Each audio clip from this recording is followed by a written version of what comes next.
What's going on, everybody? It is Dr. Jamar Montgomery, drjamarmontgomery.com. Thank you so much to everybody that has been rocking with me and paying attention to the things I've been posting, to all that's been going on in the world today. If you can see, we're talking about today that Trump has accused Obama of treason. And earlier today, Tulsi Gabbard, who is the Director of National Intelligence, has released the declassified report that talks about the Russia hoax. During the 2016 elections, there was a lot of talk about Russia, and Trump was calling it Russiagate. There was this narrative that Trump was being supported by Putin, that Trump was a Putin acolyte and basically a Russian plant. And this report, which was the Oversight, Investigation, and Referral, it was created 18th of September 2020. It's called the Intelligence Community Assessment, Russia's Influence Campaign Targeting the 2016 U.S. Presidential Election. As they know, most people don't read. And then most of the people that do read and that are going to read this have an agenda. When you have an agenda, it is very easy to miss nuance. I read this, wanted to understand and be able to report back out to y'all about what my findings were. So I'm reading through it, and it looks like they had a physical copy, ran it through the scanner, and then posted it. So when I look at this report, it says, this conclusions of, it says that there's some detailed findings. Let's go over the detailed findings and go back from there. It says that the bulk of the judgments in the intelligence, in the ICA, which stands for the Intelligence Community Assessment, and the Intelligence Community Assessment is this report that's written by the intelligence community when they're getting ready to send something out to like the White House and things like that, right? This Intelligence Community Assessment, it says, finding number 1, the bulk of ICA judgments on Russia's election operations were sound and employed proper analytic tradecraft. That's important because it's saying here that most of the judgments, meaning that, hey, Russia was involved in the United States elections and Russia tried to influence the elections. They said that was correct and the methodology they used for coming to that decision was sound. The second thing that they said, there was significant tradecraft failings cast doubt on the ICA judgments of Putin's intentions. So there was a lot of judgments that were made saying that Putin wanted Trump to win. And yet, when you look through the actual documentation, that shows that's not necessarily true, or that there is an alternative narrative and the evidence doesn't necessarily support what they were trying to say Putin's intentions were. Here it is. 1. Putin ordered conventional and cyber influence operations by leaking politically sensitive emails. They said that was sound. 2. Putin's main motivations were to undermine faith in the United States elections and weaken an inevitable Clinton presidency. They thought Hillary Clinton was going to win. Okay? Putin held back leaking compromising info from the Clinton campaign because they thought they were going to save it for later. That the bulk of the ICA judgment on Russia's election operations were sound and employed proper analytical tradecraft. What that's all saying is that, hey, they saw this information, they got this intelligence. You can have information. Intelligence creates information, supports facts. Evidence. You guys are taking me to my intelligence days for the brief little time that I did a little bit of intelligence work. Intelligence is based upon evidence, and evidence creates intelligence. Intelligence creates information. Basically, finding number 1, that the bulk of the ICA judgments on Russia's election operations were sound and employed proper analytical tradecraft. And the things that they found in that was that Russians' efforts to influence the U.S. presidential election represent the most recent expression of Moscow's longstanding desire to undermine the U.S. liberal democratic order. Point blank, period. So Russia's not our friend. Russia is trying to undermine United States elections. Point blank, period. that the Russian intelligence services were acting on the orders of Vladimir Putin to launch cyber influence operations, notably by leaking politically sensitive emails obtained from computer intrusions during the 2016 election. Putin's principal motivation in these influence operations were to advance Moscow's longstanding desire to undermine faith in U.S. democracy and to weaken what the Russians considered to be an inevitable Clinton presidency. Lastly, Putin held back leaking some compromising information to use against the expected Clinton administration after they took office. So basically what they're saying is the one thing that all of the intelligence community agreed upon, that Russia was trying to influence the elections. What they are saying in this report is that there were a lot of failings, that they did not utilize the proper rigor, the proper techniques, the proper methodologies for coming to some of the conclusions that they came to. And one of the conclusions that they came to was saying that Putin wanted Trump to win. Evidence to show that the strongest evidence that they had was that they wanted to hurt Hillary Clinton, but not necessarily that they wanted President Trump to win. And that might be a little difficult for many people to understand that nuance, but it's basically saying my main goal is to undermine the elections in the United States. And so if I have information, I'm going to utilize the information in a way that achieves that particular goal. The goal was to undermine the United States liberal democracy. It was to undermine the American people's faith in their elections. And I would say that the Russians succeeded. They understood what were some of the tipping points in the United States and in U.S. discourse and in social media and on Facebook or Meta and Instagram and TikTok. And they saw that the United States democracy is fragile right now.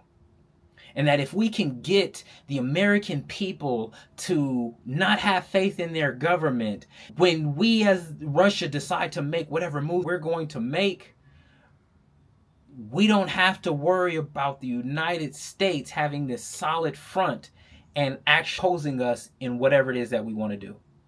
One of the things that they wanted to do was this war in Ukraine, or taking over, the eastern part of Ukraine. When we look at this report, like Russiagate, and they were trying to say Trump made a deal with Putin, and the intelligence doesn't necessarily lead that out. And a lot of times, what I've understood is that in intelligence, you really have to take information from all different sources and be able to identify other narratives that intelligence may give you. The way in which we as people might take in information and understand information is not the same way the intelligence community deals with it. It is about saying, this is what I believe, this is what the information is telling me. However, is there information out there that contradicts that? Can I understand the intelligence I'm getting from a different perspective? Let's go here. I'm going to read one of it's called the Intelligence Community Directive 203, which is referenced a lot in this particular intelligence community assessment. Standards promote a common ethic for achieving analytic rigor and excellence and personal integrity in analytic practice.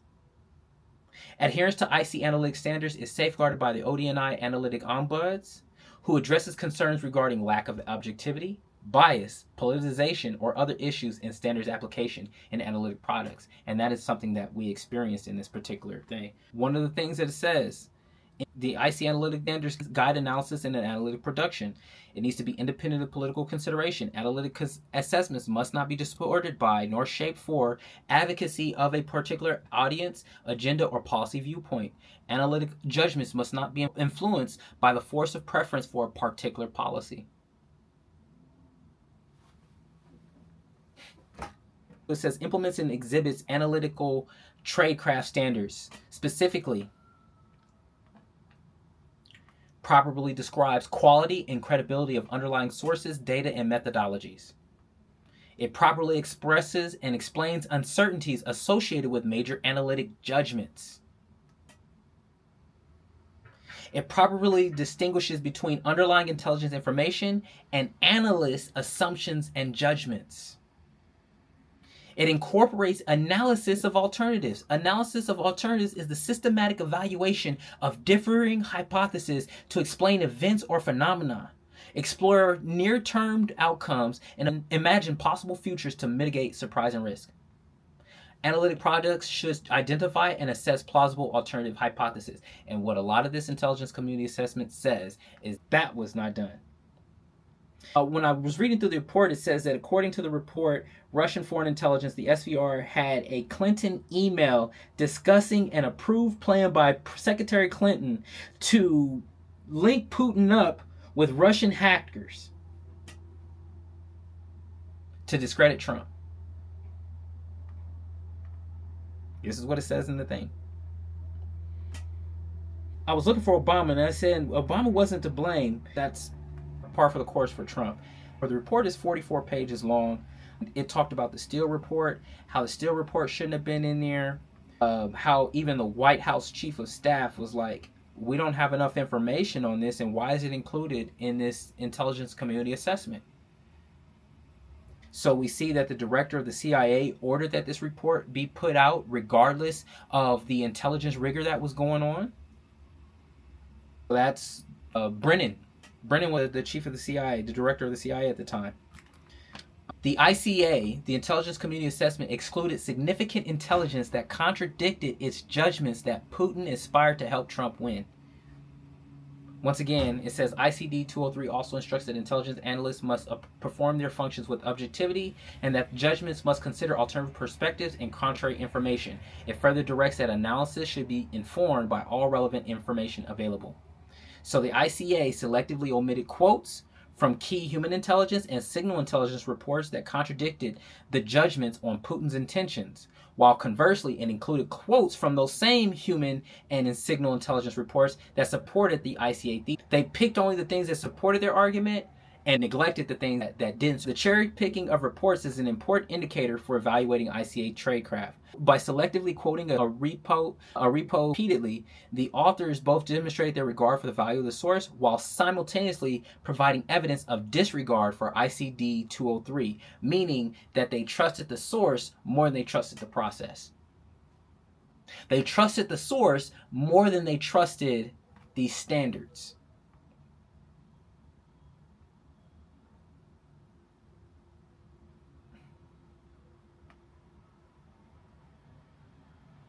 They were saying that Putin told him he did not care who won the election. Putin had often outlined the weaknesses of both major candidates, and that Putin asserted that in either case, Russia was strategically placed to outmaneuver either one. Crazy. So all this time they're saying, oh, Trump is a Russian plant. He was working with the Russians. Not true. Let's see what the ICA says about Russian views. The intelligence community assessment omitted reliable evidence that Putin's key advisors saw significant downsides to a Trump presidency. So Putin was talking about how it would be bad, that Trump presidency would also be bad for Russia. Since June 2016 Moscow conference on U.S. politics, President Putin and two prominent Russian experts on U.S. politics, head of the USA-Canada Institute, Sergei Rogov, and ambassador to Washington, Sergei Kislyak, gave speeches on the implications for Russia of the U.S. election. The format was an examination of the pros and cons of a Trump victory. The ICA, the Intelligence Community Assessment, focused only on the pros of Russian attitudes toward Trump, while ignoring the cons. By omitting the evidence, it undermines the major judgment that Putin preferred Trump. There was evidence that says those who would hold positions in the Trump administration, should he win, will likely adhere to conservative anti-Russian positions.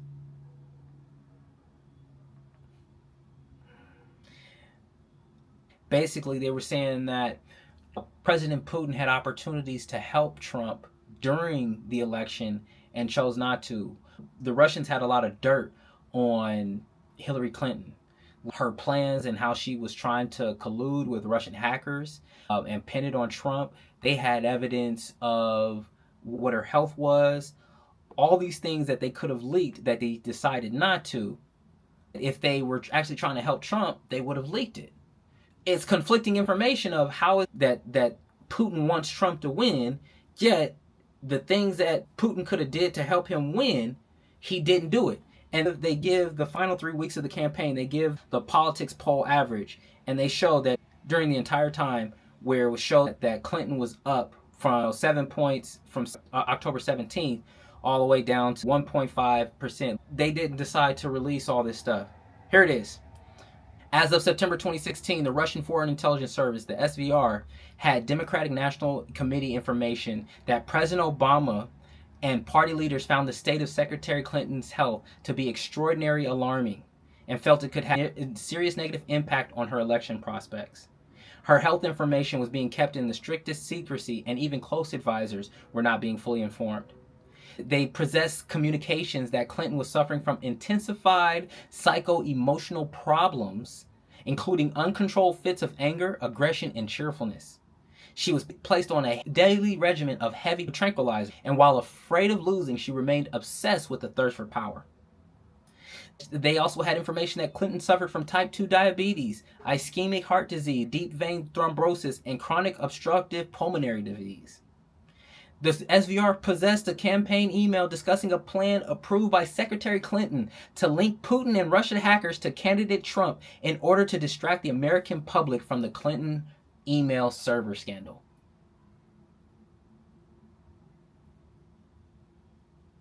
The Russian Federal Security Service, the in August, had details of secret meetings with multiple named U.S. religious organizations in which the U.S. State Department representatives offered, in exchange for supporting Clinton, significant increases in funding from department funds and the patronage of the state in dealing with post-Soviet countries. They had all this information, and yet if they were actually helping Trump, they would have released it. The ICA leaves the readers to assume Russia's illegal activities were another data point confirming the thesis that Putin aspired to help Trump win. But the ICA fails to consider that Moscow likely has substantial fewer documents available on Trump. Why? Clinton's communications profile was larger and more exposed as she ran a well-funded conventional campaign connected to the Democratic National Committee. Trump's smaller staff and unconventional campaign, by contrast, was less integrated with the Republican National Committee and presented a smaller footprint and fewer opportunities for Putin to breach than was the case with Clinton's more traditional campaign. Clinton was also likely to have been a priority Russian intelligence collection target for a much longer time than Trump. This was her second run for president, and she was a high-profile political personality for some 25 years. The ICA notes, by contrast, that Moscow only considered Trump a fringe candidate prior to the summer of 2016. So one of the other findings that they have is the ICA misrepresented documents on Putin's intentions. People were afraid of Trump getting in power because they were afraid that he was going to expose them and also seek retribution. But the only way that he could clear his name is if he got in power. So you did this man dirty, and then now we're worried about him finding out where the dirt is. There were intelligence CIA professionals that requested that the Steele dossier be kept out of the intelligence community assessment, because they also talked about the misrepresentation of the dossier's credibility extended to White House briefings of the ICA. The director of the FBI visited the White House on February 8, 2017, where he briefed on the dossier among other topics. The director wrote a memo for the record immediately afterwards in which he documented the White House Chief of Staff asked why the dossier materials ended up in the ICA, given that they were unproven according to the director's memo. So even the White House Chief of Staff, and who was in office at that time? President Obama. Or who was in office 2017? Oh, that might have been Trump.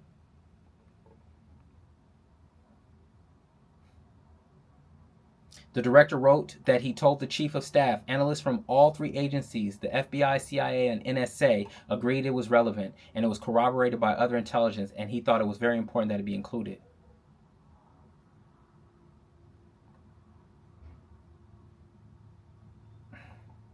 So looking at this report, like when I'm looking at him talking about Obama, I don't see where Obama was the bad guy in this. It was a hoax. It was a hoax. But yeah, that's my analysis. I appreciate everybody for watching. I appreciate everybody for tuning in. And if you have any questions, let me know. Y'all be blessed.